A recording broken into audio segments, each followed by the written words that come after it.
that was on my show, and she talked about how much she hated black women, and she was black. And she said that she wasn't black, and she was darker than me, and she was black. But anyway, we found out later, she came to the show again, and we found out that she was abused by a black woman, a brown-skinned black woman in her family that locked her in a closet and would say negative, awful things to her.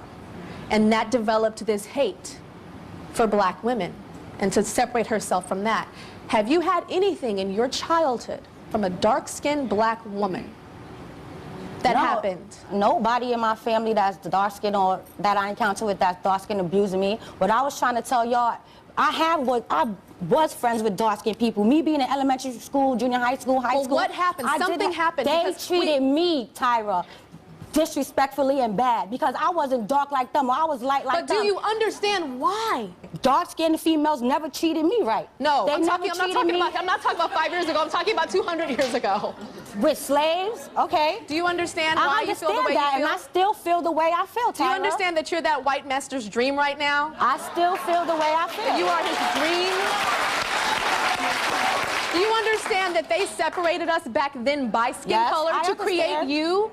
To make us separated, to make us weak? I do, Tyra, I understand. Okay, well then you are the white master slaves representation. But at the end of the day, that's not something to be proud of. That's not something to be proud of. Do you understand why? No, I don't understand why they would treat me like that. I'm going to school you right now, and I'm going to school you right now. And this is not my story, but it is my story because I'm a black woman.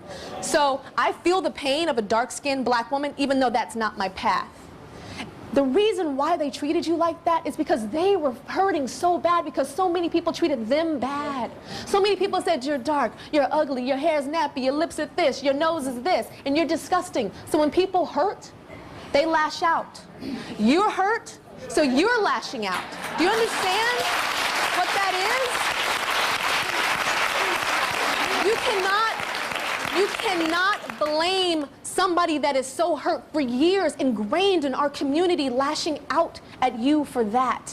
So yes, you were pained, but you are reaping a lot of benefits because of that. You need to understand that. We'll be right back.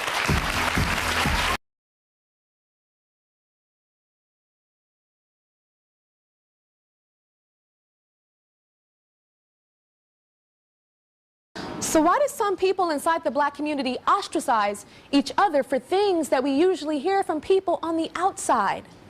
And are light-skinned black people favored above darker-skinned brothers and sisters?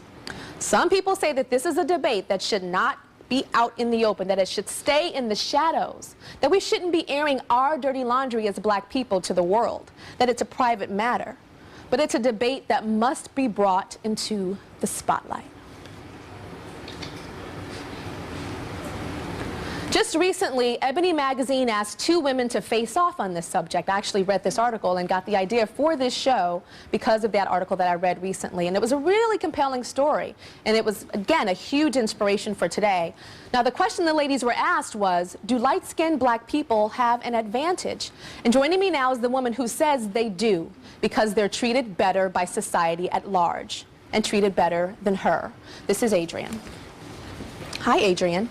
Hi, Tyra. How are you? Hi.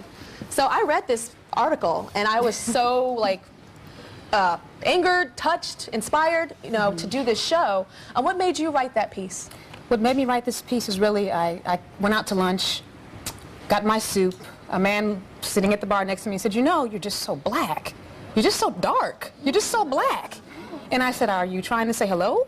What's going on? Yeah, was he black, white, Latin? What was he? He was black. He was black. He was black. You're so black. And I went back to the office after my soup, and I was just ranting and raving to my boss. You know, this is just not fair. Yeah. I'm so tired of this. It's happened since I was 5. It's always happened. And he said, you know, let's do something about it. Let's make a question, and you write an essay about it and really talk about your experiences dealing with that. And it ended up Elizabeth, what skin tone would you call yourself? Very, very light.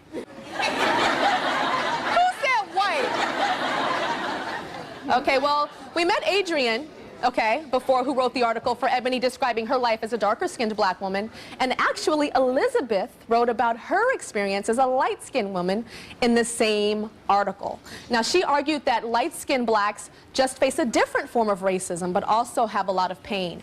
So tell me why you wrote this piece. You said that you have the pain. Tell me some of your stories. Well, my motivation is the same as Adrian's. I, as a light-skinned person, want us to heal all the pain and anguish that we suffer on a daily basis because of this rift in our skin tone perceptions. So tell me what happened when you were a young girl. When I was 10, I was at summer camp, and this girl, she was 10 years old as well, dark-skinned. She said she wanted to cut off my ponytail while I was asleep. She was going to sneak into my camp cottage and cut off my ponytail. And the only reason she hated me was because I'm light and she was dark.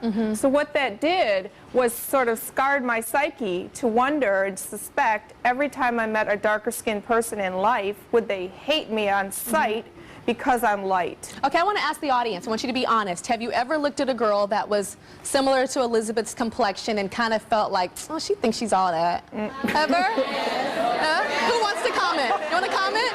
Stand on up. What's your name? Hi, my name is Shakira. Hi, Shakira. Especially like in high school, you know, like being a dark skin.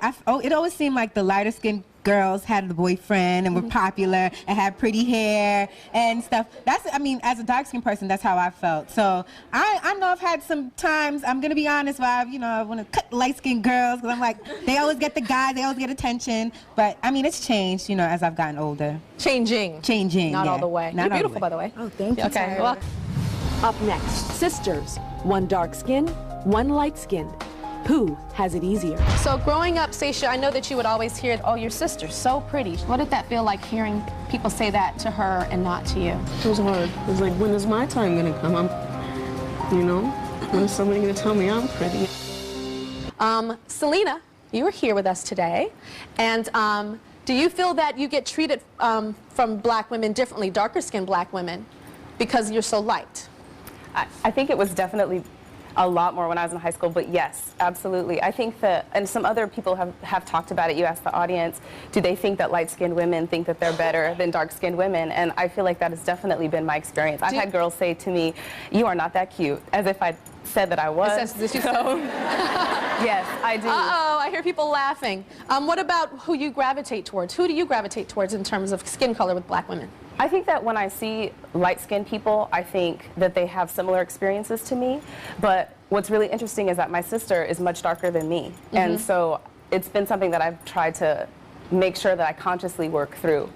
Okay. But so you gravitate toward lighter-skinned women, but you have a sister that's darker. Stand on up, Seisha. So you guys are sisters. How do you feel, Seisha? The whole audience is like, wow. So the audience's reaction, is that the story of your life? Basically. Basically. Okay. It. So how was it growing up with a sister that was so light? At times it was really hard because she was lighter, so I felt like the family favored her more. And she went through modeling, and I was just the one who always had to sit there and watch her grow up and do so many great things. And it's just hard because now, as the audience reaction, when we get introduced, people are like, oh, that's my sister. And they're just like, so you're adopted? And I'm like, no. It's just we have same mom, different dad. But some people just don't accept that. They don't accept that. Well, guess what, girl? My brother is a lot darker than me. Same mom, different dad. And when we meet, people are like, oh my gosh, you look so different. But again, it has to do with different fathers. But there's a lot of the times when everybody got the same mama, same daddy, and the whole spectrum comes out of that mama. And it's not the mailman. It really is, the same genes, and it just comes out differently. So your sister said she's had some pain growing up. Do you know that? With being compared to you? She doesn't know. Is this the first time you're saying it? We've never talked about it. Oh, I didn't know that. Yeah, we never really talked about it. I felt like I was just always in her shadow and watching her do so many things, and I thought it was because she was lighter, she got so many more chances. You said the family favored her. What types of things did you see that made that you thought they were favoring her? They put her through modeling school. She did a lot of things. She got like a great car, and she just got so many things. And it was hard. It was hard. That's interesting that you didn't know this, Selena. How does it feel hearing this now? In a way, it's almost a relief to know that she can talk to me about it now, because I've talked about it. Like my therapists who are watching, they know. Like, Really? I'm like, You've yes, talked about it with your therapist. absolutely. What did you say to your therapist? What she I can say told in them about public? the nightmares that I would have. I had nightmares. I have had the privilege that's extended beyond skin privilege, but is correlated to it, to go to college. I'm the first one in our family to go to college. Not only did I go to college, I'm now at an Ivy League school working on my PhD, and my sister can't even find a job. Thank you. So for me, it's been, I won't sit here and say that light-skinned women have it more difficult. I will not say that, but I will say that there have been emotional traumas that I've had to work through, knowing that I have all of this and my sister can't even find a job. And that is difficult for our relationship. Let's just come on down and let's sit next to your sister, okay? Do you mind going into the audience? You go one over. Okay. All righty, I'll stand behind you guys. Yep. So growing up, Seisha, I know that you would always hear that your sister, oh, your sister's so pretty. She's so pretty. What did that feel like hearing people say that to her and not to you? I was just always like, You could tell her. you know, it was hard. It was like, when is my time gonna come? You know, when is somebody gonna tell me I'm pretty and I can do so many things too? I know. It's just hard. Did you feel the family favoring her? Yes. You did. And the saddest thing of all is that through all of the successes that I've had through school, my sister, I taught her how to read first because I'm older than her, and almost instantly she was better at it than I am. She is First, let's smarter start than with me. violin. We're now talking about the connection between black women and sisterhood and friendship. Right. So, how do you feel about light-skinned women in terms of friendship? Well, it's always been like, I'm not even going to lie, I'm standoffish at times towards light-skinned women. I feel they sometimes feel as though they're better than dark-skinned women. And I always got the vibe when I walked in the door and it was a crowd of light-skinned women that they looked at me as though I was beneath them. So Can you think of something specific, maybe at work or school? when I was in school, when I was younger, I was called many names. They always looked at my skin color as mud, black, dirty. It was always that. It's only when I grew up, it started to become more like beautiful and chocolate. Then things started to change, but I got teased numerous times when I was younger. It was hard. Okay, and Tamara? Tamara, how do you feel in terms of skin color with other black women? I think light-skinned women are better than dark-skinned women. My experiences of growing up, I had always had long hair down my back, and the dark-skinned women, they didn't like me because I had long hair down my back. My features were nice. They didn't like that. So even as me being a teenager, they still didn't. So I stay with the light-skinned women.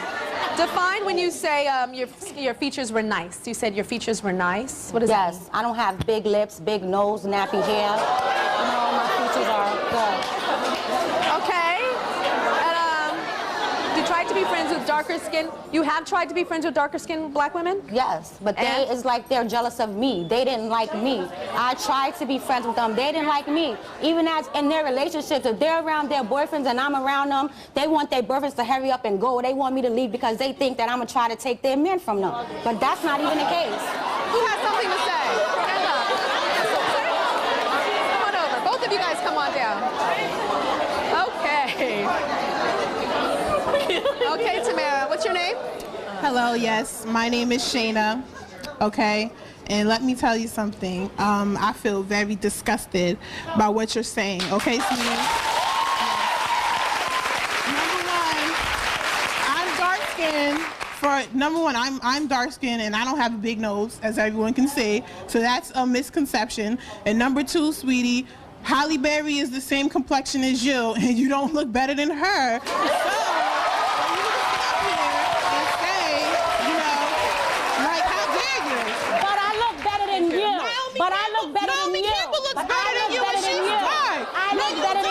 Personally, I feel sorry for you because you must have issues within yourself. I am a beautiful, dark-skinned woman.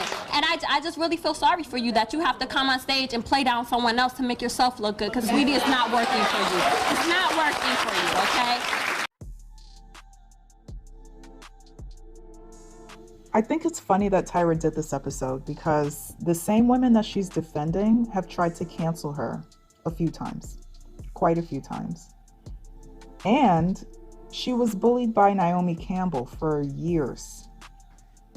And she's still afraid of her. She said that she's still afraid of her. And I believe they tried to cancel her for saying that too. So I just think it's interesting to see that you can show that you're an ally. You can be nice to certain groups of people, but if they don't want to accept you, then they just won't. So that woman in the beginning was supposed to be a light-skinned woman.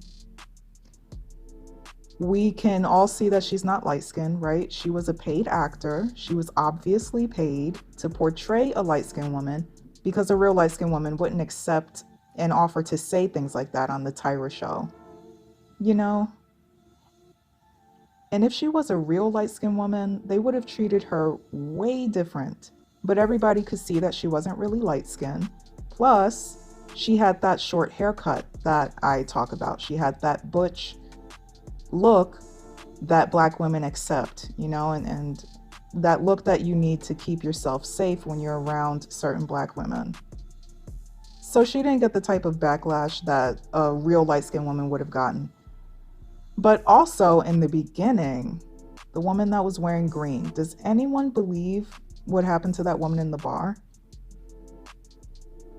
I'm not saying that the story isn't true. I'm not saying that it didn't happen. It could have happened, but to me, it just seems like a strange scenario. Seems like a very strange thing to randomly say to someone. But moving on, I thought it was very interesting what Tyra said, that basically dark-skinned women are excused from their behavior towards light-skinned women because they've been hurt.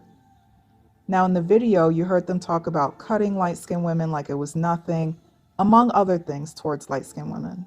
And it's just acceptable for this aggressive, right? Because that's aggressive language and that's an aggressive action. So this aggressive, large group of people, it's acceptable for them to abuse the smaller group because they feel ugly. Feeling ugly has been the common denominator in this colorism conversation in the US. That's the only reason that we hear. Not feeling beautiful and not being chosen by the boys. Those are the two most common reasons that these women give for how they feel about light-skinned people, light-skinned women, and colorism in general in the United States. Now, they try to downplay things and say that this type of abuse towards light-skinned people, light-skinned women, was only in middle school or high school, and this is not true. These women harm light-skinned women all throughout their adulthood, if they can. It's not just middle school, and everybody in the Black community knows that.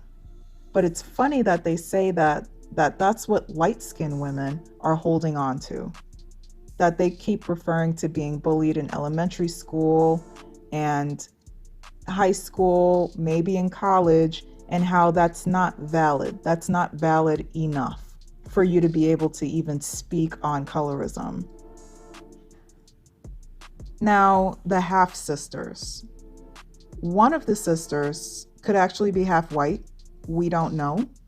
And that actually makes a difference. But the darker skinned sister says that she couldn't get a job because she's dark skinned. Dark skinned women don't have jobs now. All of those women who shared her same skin tone that were in the audience, those dozens of women, they were all unemployed because of their skin color. And it makes me wonder, did she just not get the modeling job, the looks-based job that her sister got? Because she cared a lot about that. She put a lot of emphasis on that. Maybe that's where that was coming from. Maybe she was going for those types of jobs. When they say that light-skinned women get more jobs than dark-skinned women in the colorism statistics, they never say what job. And they usually don't specify what country or region. It's just a generalized statement, a bullet point on a list of colorism facts. That's important information. I'll bet that these jobs are receptionist, hostess, actress, model, singer, jobs based on looks. And aside from the entertainment industry, these jobs are lower level and they're very low paying. And yet these other women still don't want light-skinned women to have them. They're fighting for light-skinned women not to have them. Meanwhile, dark-skinned women have the most jobs. They have the highest positions too. Manager, supervisor, CFO, CEO, right-hand man, CEO, head of human resources, and they practice employment discrimination towards every light-skinned person that they work with. Grown light-skinned people who have been in the workforce for a while, they all know this. And this is dark-skinned women's biggest secret because it's illegal and they do it every time they can. Yet they're not supposed to talk about it. So the light-skinned women shouldn't be able to have these other jobs that allow them to survive, right? Because if you're blocking them from the other jobs outside of these lower level looks-based jobs and even the entertainment industry jobs, then what are they supposed to do? It seems like the answer is they just don't want them to have any job. Overall, it seems like things get better for dark-skinned women as time goes on, and it stays the same or gets worse for light-skinned women who can't get away from dark-skinned women. Recall that woman in the clip that was wearing, I think, yellow? She said that when she was young, she was called negative names about her dark skin, but as she got older, that turned into beautiful and chocolate, etc. And this was in 2008, so this dark skin praise had been going on already. Right? So who is really the one holding on to childhood trauma? If you're able to support yourself, you're making 100K plus a year, you're in all of these high positions, and people are praising your skin color, then where is all of this coming from, and why is this still an issue if things are so much better for dark-skinned women as a whole now?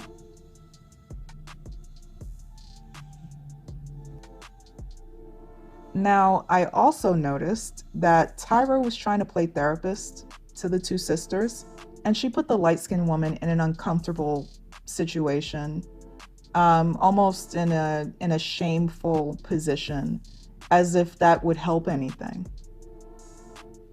Now, this was Tyra siding with dark-skinned women, which is fine, you know, but it seems like you can't do it without trying to shame light-skinned women for being light-skinned, because this entire episode was created for the sisterhood, right? And to harm light-skinned people's image, just like anything ever made about light-skinned people that Black people have control over. These are the tough conversations. These are the conversations that people don't want to really have because there's a lot of truth to them. So far, when it comes to this colorism conversation, there is only one side speaking. It's been this way for years, one-sided for many, many years. How can anyone consider that valid? What I'm seeing a lot of is, okay, that bullying happened, whatever. Like I said, you know, it was in middle school. We're grown now and you have more advantages. And it's simply not true for light-skinned Black people in America. They live the same life as other Black people in their family and in their neighborhoods. Not everyone is destined to make it big and become a supermodel or be on TV, become a big actress. And Black people seem to think that every single light-skinned person has that capability. And no, every single light-skinned person does not have an automatic capability to become rich and leave the Black community, which is pretty much what this is about. You being able to leave before other people are able to leave because they want to leave. I think light-skinned people want to stay. They're looking for love and belonging. They're looking for a home. They're looking to stay. But if they stay, they have to endure this type of treatment, and they need to understand that. I'll catch you in my next video.